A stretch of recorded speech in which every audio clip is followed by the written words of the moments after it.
Bonjour à tous. Eh bien, après plus de 2 ans d'utilisation et 1900 km parcourus, je viens de revendre mon eTwo GT 2019, la toute première eTwo GT, pour faire l'acquisition de ce nouveau modèle, donc l'eTwo GTS. Donc on va procéder dans cette vidéo au déballage et au test de cette nouvelle trottinette signée eTwo. En ce qui concerne l'achat de cette trottinette, comme d'habitude, je l'ai acheté chez eMobility Shop. Donc je vous mets le lien dans la description de cette vidéo. Donc c'est un site hyper sérieux, que ce soit le service client, le service après-vente. J'ai acheté quasiment toutes mes eTwo chez eux. Et je fais d'ailleurs un petit big up à Karel, à Juliette et à Axel. Franchement, super société, n'hésitez surtout pas, très professionnel. C'est parti, on va déballer cette jolie trottinette, c'est parti. Voilà l'intérieur du carton. On va retrouver donc une petite notice d'utilisation, donc GTS Premium. On retrouve ici le chargeur. Donc chargeur 48 volts, c'est pas tous les mêmes. Alors le chargeur de mon eTwo GT était ventilé, il y avait un petit ventilateur. Je vois que sur celui-ci, il semble fanless. On verra ça par la suite lors du chargement de la trottinette. Alors voilà la belle. Alors moi je l'ai pris en version noire, mais vous auriez également pu la trouver en version orange. Bon, un peu plus flashy, moi j'ai choisi la discrétion. Et donc vous voyez à quoi ressemble cette toute nouvelle eTwo GTS. On va donc la déplier et voir un petit peu la trottinette en détail. Niveau pliage-dépliage, bon, c'est la même chose que sur mon eTwo GT. Hop, ça se passe comme ceci. On peut le faire d'un bras, ça se fait super facilement.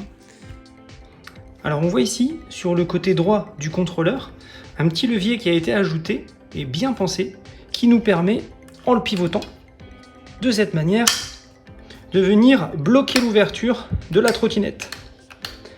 C'est une sécurité supplémentaire et je pense que sur une GT Sport, ça a tout son sens et c'est plutôt bien pensé.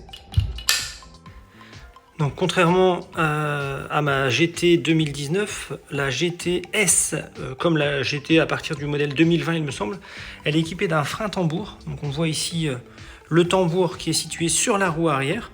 Donc roue arrière, pareil, précision pour ceux qui n'ont pas d'eTwo, mais c'est toujours du pneu increvable. La fourche elle est beaucoup plus épaisse aussi que ce que j'avais sur ma 2019. Donc on a un long deck comme la GT, mais un peu plus moderne. Donc là on a un design vraiment super sympa. Une béquille sur le côté gauche, pareil, j'avais pas. Donc ici la partie roue avant, c'est elle qui est motorisée, toujours avec un pneu increvable. Moi le mien, je l'ai tenu à peu près 1500 km, après il commence à devenir un peu lisse, donc je l'ai remplacé. Il faut compter environ 1500 km à 2000 km en fonction de comment vous roulez et sur quel revêtement, bien évidemment. Au niveau du chargement, c'est ici que ça se passe. Donc on a un connecteur qui est un petit peu différent de ce que j'avais moi avant sur ma GT. J'avais un connecteur simple en acier, et là on a un connecteur un petit peu différent. On va donc commencer par brancher le chargeur sur une prise de courant. Et ensuite, on va brancher le connecteur ici, hop, comme vous pouvez le voir ici, on va le brancher sur la trottinette. Voilà, une fois branché, on voit ici que la lumière est rouge et on va patienter sagement qu'elle passe au vert pour aller tester la trottinette sur la route. Alors ici au niveau des commandes, il n'y a pas grand chose qui change. On a toujours donc le freinage sur le côté gauche, l'accélérateur sur le côté droit, le bouton pour allumer la trotte, là c'est pour passer sur le kilométrage total ou journalier, les phares et le klaxon. Donc ça y est, la trotte est chargée, on va la démarrer. Oh, un petit bip un peu différent d'avant. Donc voilà, 100%, 15 degrés, 0 km. Et en journalier, pareil.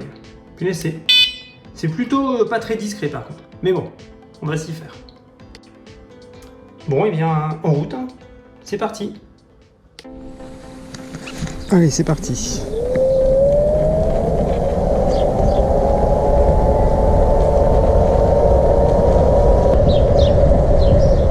voit qu'on arrive très vite à 25 km/h.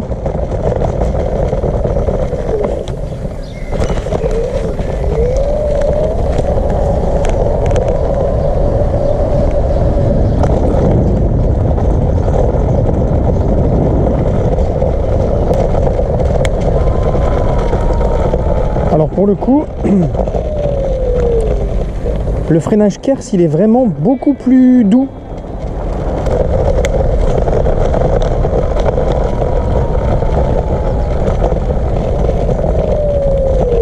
Ah ouais, le moins qu'on puisse dire, c'est qu'il faut appuyer super longtemps pour que ça freine. Hein. Ah, je vais essayer les deux, avec le Kers et le frein à main. Ah, ça va beaucoup mieux. Par contre, ça dérape. Ça dérape de l'arrière. Le frein arrière est vraiment puissant.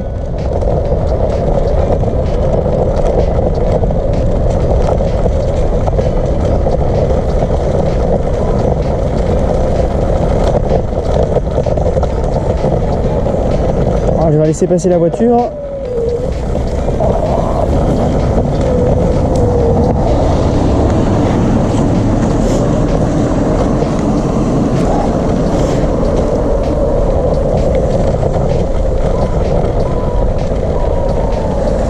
Ah, le frein arrière il part tout de suite en dérapage, hein. C'est impressionnant.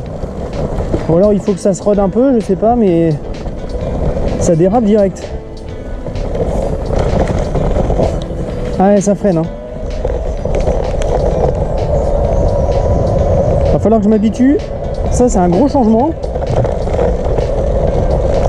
J'ai utilisé toujours le Kers. Et là il va falloir jongler entre le Kers et le frein à main quoi.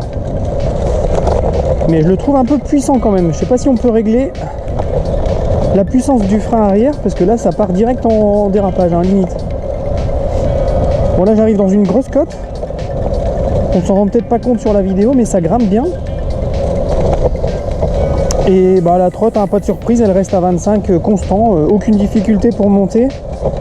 Bon c'est pas étonnant et en même temps bah, c'est à peu près la même chose que ce que j'avais sur ma GT, hein. En termes de couple. On a quelque chose de très coupleux.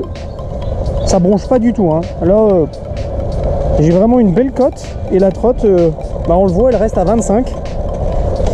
Sans aucun problème. Et pourtant, ça grimpe. Hein.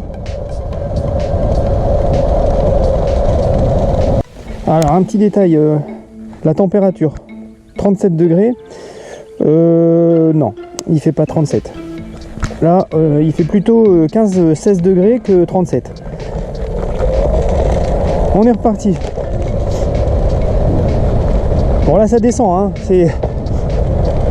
On va rester sur nos 25. C'est bridé hein, pour respecter la législation française.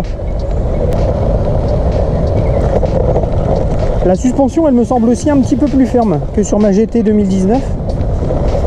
Donc au niveau de la position de conduite, c'est pareil, ça change pas, on est super à l'aise, on a de la place sur le deck, il est super grand. Donc on est vraiment à l'aise. Bon voilà, bah écoutez, j'espère que cette vidéo vous a plu. Bon dans tous les cas, je vois pour le débridage comment ça se passe. Et je vous fais un petit tuto et un petit comparatif sur voie privée de la vitesse de cette GT S hein, pour exploiter le S. Parce que pour l'instant, bah, c'est à peu près la même chose que ma GT.